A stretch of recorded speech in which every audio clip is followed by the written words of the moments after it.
wa nusalli wa nusallim ala rasulihil karim wa ala alihi wa sahabatihi wa man ihtada bihadihi ila yaumiddin, amma ba'du. Hadis syafaat itu kalau ditakhrij sampai ada yang menyimpulkan hadisnya itu mutawatir.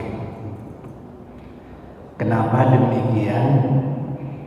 Karena memang banyak sekali sahabat yang meriwayatkannya, sehingga derajatnya itu bukan hanya sahih tapi mutawatir. Kalau ada istilah baru, mungkin bukan sahih lagi tapi sahih banget. Anehnya, hadis yang sahih ini masih diingkari. Kenapa diingkari? Karena banyak yang menerjemahkan syafaat itu artinya pertolongan. Pertanyaannya, mana mungkin besok di hari kiamat seseorang bisa menolong orang lain? Menurut Al-Quran, besok di hari kiamat itu setiap kita akan bertanggung jawab sendiri-sendiri. Tidak mungkin ada surga nunut, neraka katun. Setiap kita akan mempertanggungjawabkan dirinya sendiri. Karena hadis itu dianggap bertentangan dengan Al-Quran. Yang dimenangkan Quran atau hadis? Gagal saya. Sejak dulu saya katakan tidak ada hadis sahih yang bertentangan dengan Al-Quran. Karena kita yakin hadis sahih itu wahyu, Quran juga wahyu. Nah kalau bertentangan, waduh, jangan-jangan pemberi wahyu yang pling-plang, na'udzubillahi min dzalik, atau penerima wahyunya yang gak beres, na'udzubillahi min dzalik. Tidak pernah terjadi adanya hadis sahih kok bertentangan dengan Al-Quran. Jadi akar masalahnya bukan karena pertentangan, enggak. Memahami syafaat itu sendiri yang jadi problem. Masya Allah, padahal syafaat ini salah satu spesial syariat yang dimiliki oleh Rasulullah Sallallahu Alaihi Wasallam. Rasul Dawud, "U'titu khamsan lam yu'tahunna ahadun qabli."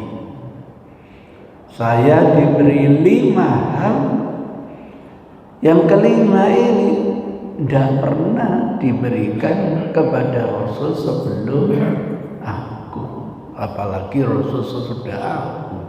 Kan ada Rasul baru. Satu dari 5 itu adalah syafaat. Maka kalau kita ingin tahu hakikat syafaat, hadisnya panjang sekali.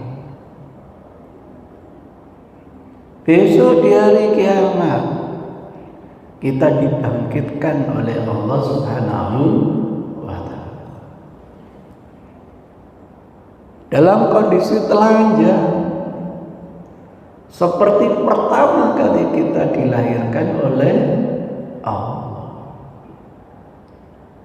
dihimpun di padang mahsyar.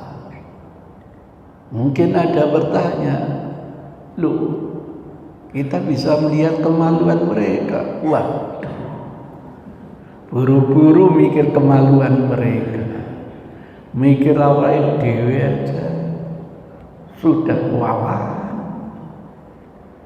Bayangkan kalau kita sekarang di Sumatera kena tsunami, waduh, sampai nggak mikir dia nakku di bujuk, yang penting ingin menyelamatkan sendiri. Itu kata Rasul. Orang yang pertama kali diberi pakaian Nabi Ibrahim. Itu kalau bukan wahyu tidak bisa cerita seperti ini. Nah, mudah-mudahan pada gilirannya kita juga diberi pakaian. Datang di padang mahsyar macam-macam. Ada yang alhamdulillah berjalannya bagus. Ada yang mohon maaf berjalannya itu ya Allah nereng kanan, nereng kiri. Kata Rasul itu punya lebih dari satu istri tapi tidak adil. Kata teman saya yang poligami ini bilang, jangankan di akhirat Ustaz, di dunia itu kayak gini, belum di akhirat nanti. Ada yang lucu, kepalanya ditaruh di bawah, kakinya ditaruh di atas, sirkus sekali. Ada yang teman kita itu Masya Allah, sambil berjalan, sambil dibebani bumi yang kita gosok dulu waktu di dunia. Batasnya kita perpanjang, miliknya orang kita ambil. Madhu soba shibra ardin tawwikallahu yaumal qiyamah.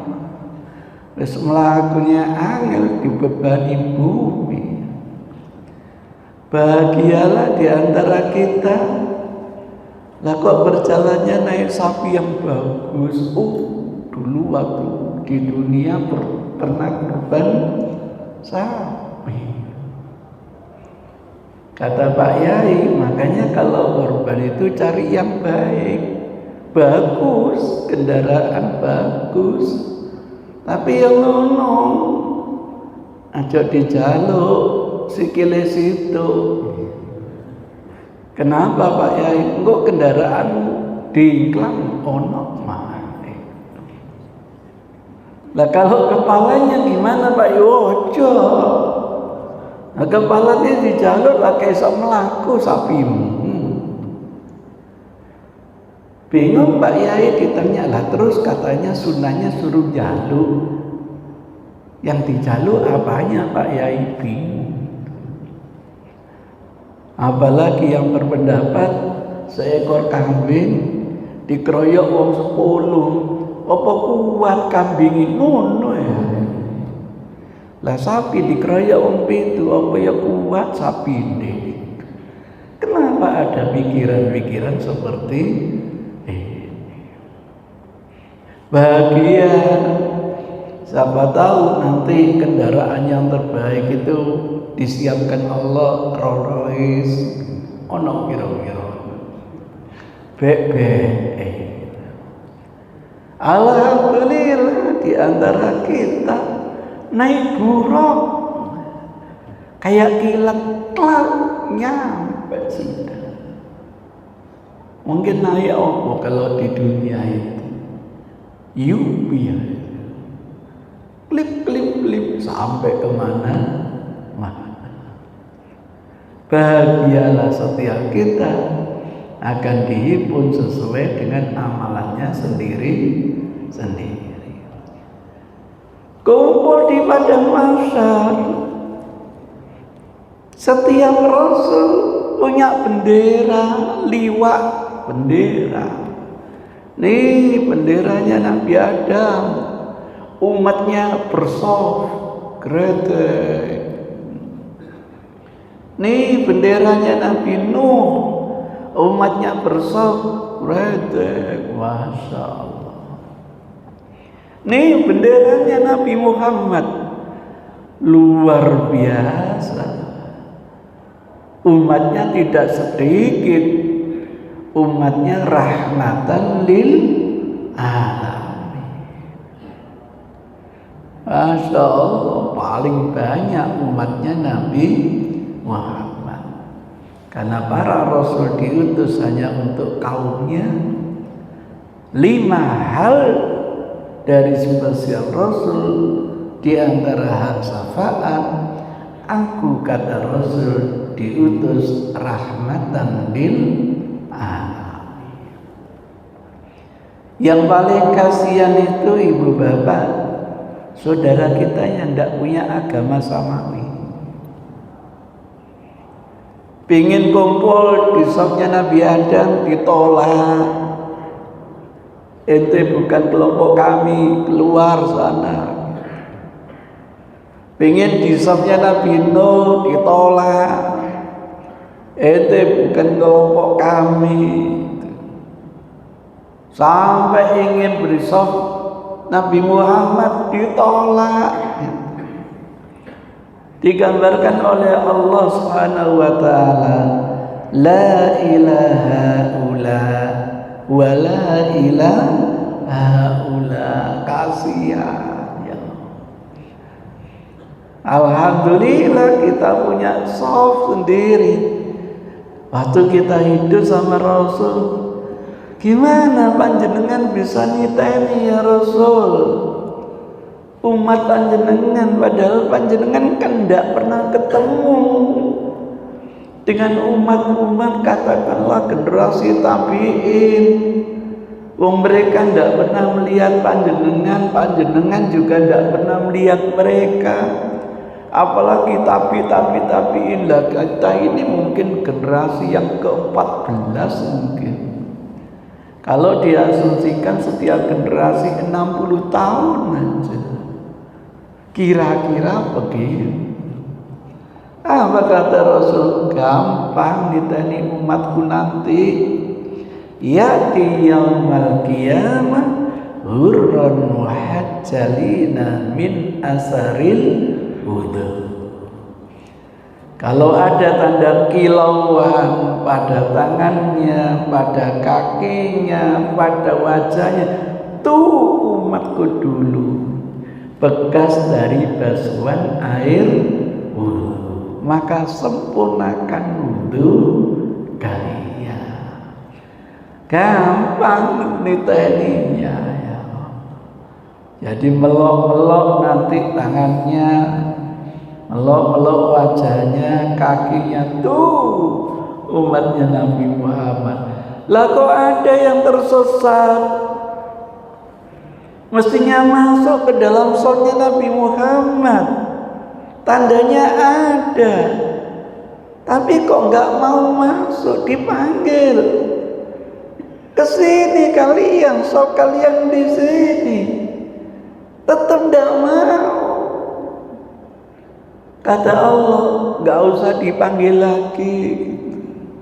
Kenapa? Kamu tidak tahu dia sudah murtad. Oh, tanda melok-melok ya ono, tapi murtad ya wis. Oh, dipanggil-panggil Rasul gak gelem ya wis. Oh, mau kita di pada masa diceritakan oleh Allah Subhanahu wa taala kondisinya, Masya Allah. Lah matahari itu didekatkan di atas kepala kita. Katanya hadis hari kiamat sudah hancur semua kecuali Allah. Lah kok sekarang ada informasi matahari? Gampang memahaminya. Mau dimaknai denotatif boleh, dimaknai konotatif juga boleh. Kalau dimaknai denotatif apa adanya, apa susahnya sih Allah setelah menghancurkan matahari diciptakan lagi? Sama dengan setelah menciptakan bumi dihabiskan, diciptakan lagi. Kan tidak sulit bagi Allah. Itu makna denotatif. Makna konotatif ini kan berusaha namanya petunjuk. Disuruh bayangkan kita dengan petunjuk ini. Kalau di dunia itu jarak kepala kita dengan matahari berapa mil itu? Gara-gara lapisan ozon retak. Ini katanya ahli, jasanya teman-teman yang merokok katanya. Salah satu yang membuat retaknya ozon. Sehingga apa yang terjadi? Panasnya seperti itu matahari berapa mil dari bumi kita, dari kepala kita. Lah kok sekarang disuruh gambarkan didekatkan di atas kepala? Maka logikanya kemeringet kita semua. Masya Allah, kata Rasul, keringetnya itu sebatas amalannya. Kadang-kadang sampai ke dengkulnya gitu. Kadang-kadang keringet itu sampai ke pusarnya. Ini bukan air parfum, ini air apa? Keringet. Yang kasihan keringetnya sampai ke hidungnya. Oh gitu. Ya Allah, tersiksa apa badan? Tersiksa. Bagaimana di hari seperti ini? Kata Rasul, ada 7 golongan. Sab'atun yudhilluhumullah yauma la dhilla illa dhillu. Lalu ada 7 golongan di antara kita yang dapat naungan.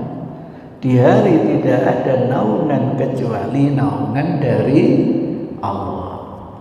Satu di antaranya wa rajulun qalbuhu mu'allaqun bil masajid.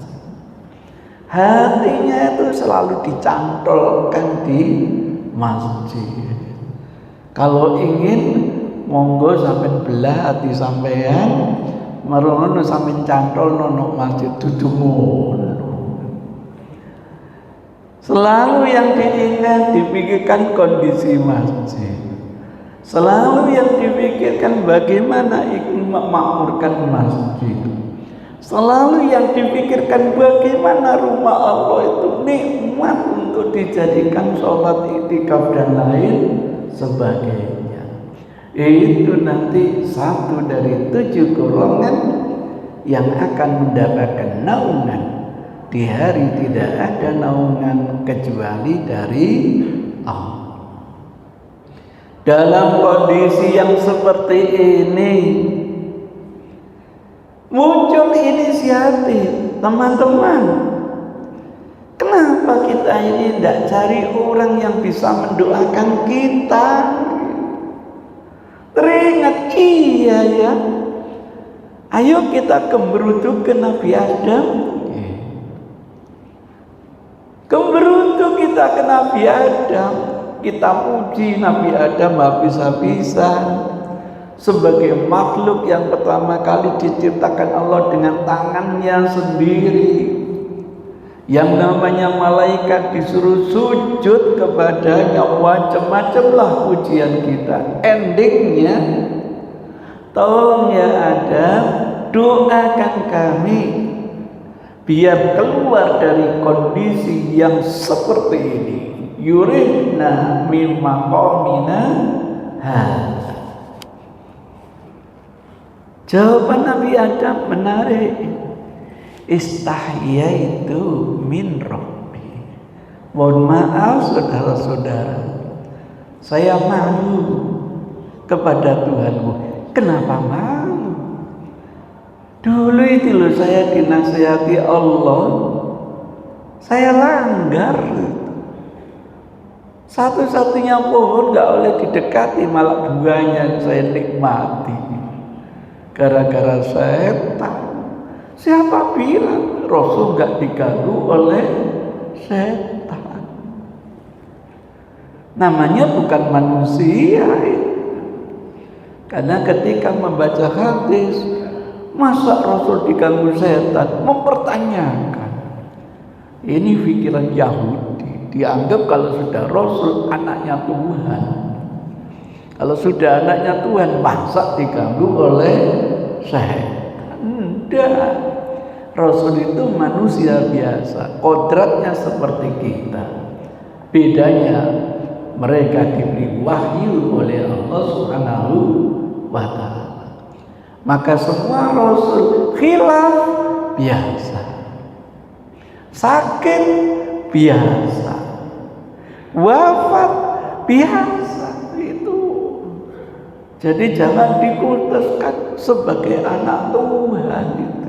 Itu yang bahaya. Sehingga kesaksian kita tidak lebih Nabi Muhammad itu hambanya Allah sekaligus Rasulnya Allah. Itu cerita. Disarankan sudah kalian supaya pergi ke sana ke Nabi Nuh itu loh. Itu kan Rasul yang pertama. Maksudnya ulul azmi yang pertama. Kembali kita akhirnya ke Nabi Nuh. Kita puji habis-habisan sebagai Rasul yang pertama dan sebagainya. Endingnya ud'u lana rabbaka yurihna min maqamina hadza. Sama permintaan kita kepada Nabi Adam itu. Apa jawab Nabi Nuh? Istahyaitu min rabbi. Malu aku kepada Tuhannya. Ngapain malu? Padahal dosanya kan sudah diampuni, tobatnya sudah diterima. Gara-gara khilaf. Dulu itu loh saya dapat wahyu di padang pasir bikin kapal. Nggak ada yang percaya sama saya kecuali segelintir umat. Karena nggak rasional. Oh di padang pasir kok bikin kapal? Mestinya bikin kapal itu ya di tepi pantai. Wis panas-panas bikin kapal bareng jadi. Siapa yang mau selamat masuklah. Aduh, masuk ke kapal kok nggak ongkep, gak ono AC ini, gak ono kipas gitu. Keluarganya sendiri nggak mau ikut, anaknya sendiri nggak mau ikut. Hitungan detik terjadi tsunami ngalang-ngalai di Sumatera itu. Masya Allah, ya Allah, kuasa Allah udah. Akhirnya selamatlah mereka yang taat dengan Nabi Nuh. Istrinya, anaknya tidak mau ikut, ya kimpul begitu. Mungkin bahasa saya melihat istrinya, ya baba mati ya wis. Kok golek bojo baru ngono bae. Tapi ndelok anake gak mentolo. Karena di dunia itu ndak ada istilah mantan anak, itu ndak ada. Mantan istri banyak, mantan bupati banyak, mantan presiden banyak, tapi mantan anak itu ndak ada. Tahu anaknya kimpul-kimpul, dipanggil, ayo nak, sini, naik, ndak mau. Fa'astahimu ilal jabal, saya ingin berenang ke tempat yang paling tinggi. Diabadikan loh kata-katanya itu di dalam Al-Quran. Kamu tolong, gak mungkin nak, kamu gak selamat. Didoakan, ditegur oleh Allah. La yanallahu ahdad dzalimin. Sadar, iya ya. Padahal itu anak kandung saya sendiri. Malu di hadapan Allah. Disarankan ke Nabi Ibrahim, itu kan bapaknya para nabi, Khalilullah lagi. Kemrutu kita ke Nabi Ibrahim, samalah endingnya, minta ud'u lana rabbaka yurihna mimma qamina. Waktunya panjang sampai 3 halaman. Itu ceritanya. Jawaban Nabi Ibrahim sama. Istaya itu min Rabbi. Loh, kenapa? Ibrahim menunjukkan hilafnya. Masa punya istri nggak ngakui istrinya? Kan demi kemaslahatan. Keliru ya, tetap keliru. Wong ditanya Namrud, siapa sih menghancurkan patung-patung itu? Mestinya jawab aku. Kenapa ngono Lah kok Ibrahim ngomong, yo takok sing paling gede sing iku lho. Tapi rasionya jalan. Sing paling Tuhan paling besar tuh nggak mau disaingi, makanya semuanya dihabisi oleh dia. Pikiran orang, apa iso patung iso menghancurkan kan? Masya Allah, bertobat, diterima tobatnya, tapi tetap masih malu kepada Allah. Gagal, akhirnya kita kembali ke Nabi Muhammad Sallallahu Alaihi Wasallam. Artinya suruh kembali ke Musa, suruh kembali ke Isa, gledek, suruh kembali ke Nabi Muhammad. Kata Rasul, aku pihak-pihak umatku, tak berapa triliun umatku. Sampailah aku di pintu surga, tersungkur aku di hadapan Tuhan. Kata Allah, irfa ra'saka, bangkit wahai Muhammad, sampai tu safa, berikan hak syafaatmu. Hak syafaatmu akan dikabulkan. Apa kata Rasul? Ummati, ummati, ummati. Ini hakikat syafaat. Doa ketika seseorang siapapun nanti sudah masuk ke dalam surga, diizinkan oleh Allah, seperti yang tadi dibaca imam. La yasfa'una, tidak bisa mendoakan illa kecuali man adzina lahu rahmah, yang nanti diberi izin restu oleh Allah Subhanahu wa ta'ala. Kita yakin hadisnya mutawatir, Rasul yang pertama kali diberi hak syafaat. Dengan doa inilah proses perhitungan amalan dimulai. Sehingga kita kata Rasul, kita memang umat yang terakhir, tapi kita adalah umat yang terdepan besok di hari kiamat. Ada celetukan teman kita, loh Ustaz, kalau kita nanti jadi orang pertama dihisabkan, pertama kali masuk neraka, rasa dheweke. Ya dijawablah, Anda itu di padang mahsyar saja sudah tersiksa. Menunggu itu adalah tersiksa. Bayangkan kalau kita dituduh korupsi, kemudian diproses masih di kepolisian, berkasnya belum dibawa ke kejaksaan, buru-buru di meja hijaukan. Kan selama menunggu proses, kita ini adalah tersiksa.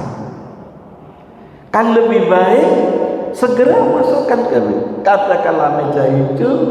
Divonis apa saya? Divonis seumur hidup, di 10 tahun, dihukum 1 tahun, atau dibebaskan? Kan enak. Iya. Nah, kalau kita yang pertama dihisab, kita yang masuk neraka terlebih dahulu. Itu bagi orang yang tidak mengerti. Bagi yang mengerti, lebih baik begini daripada menunggu juga tersiksa. Masya Allah. Alhamdulillah. Kalau ada di antara kita yang punya anak, anaknya masih belum balik, mendahului orang tuanya, dia kembali ke ridwan Allah, belum punya dosa. Kesan Aisyah, burung-burung surgawi, wildan. Lah kok anak kita diberi izin oleh Allah untuk mendoakan, yang didoakan orang tuanya. Yang didoakan saudara-saudaranya. Di dalam Al-Quran, dihimpunlah anak bersama orang tuanya di dalam surga. Anak diberi syafaat. Siapa lagi yang dijanjikan oleh Rasul bisa mendatangkan syafaat? Puasa kita, bacaan Al-Quran kita, nasnya ada. Itu nanti yang akan mendoakan kita bisa terentas dari neraka menuju surga. Akhirnya Rasul berdoa lagi, ummati, ini namanya syafaat kubro.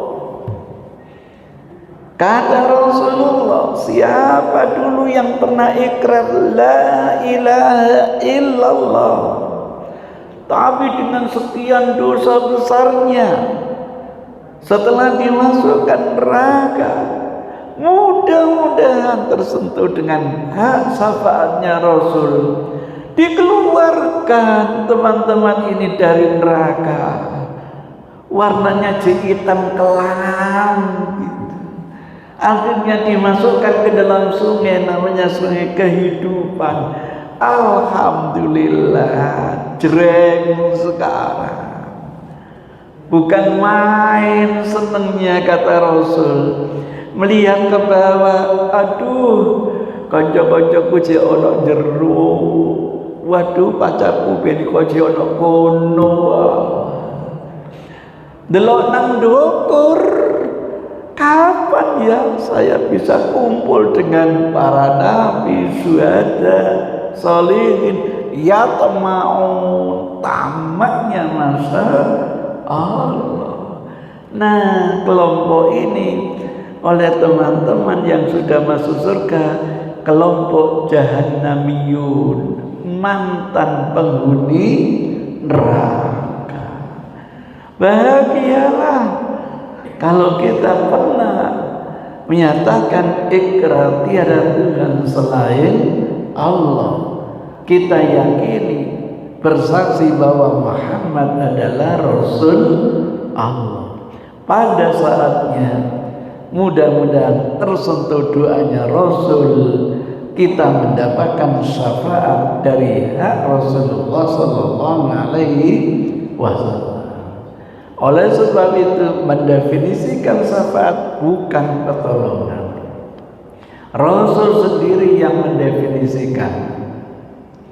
Definisi dari Rasul adalah permintaan Rasul biar doanya diakhirkan besok di hari kiamat. Likulli nabiyyin da'watun mustajabah. Setiap nabi selalu dibekali oleh Allah dengan doa yang sangat mustajab.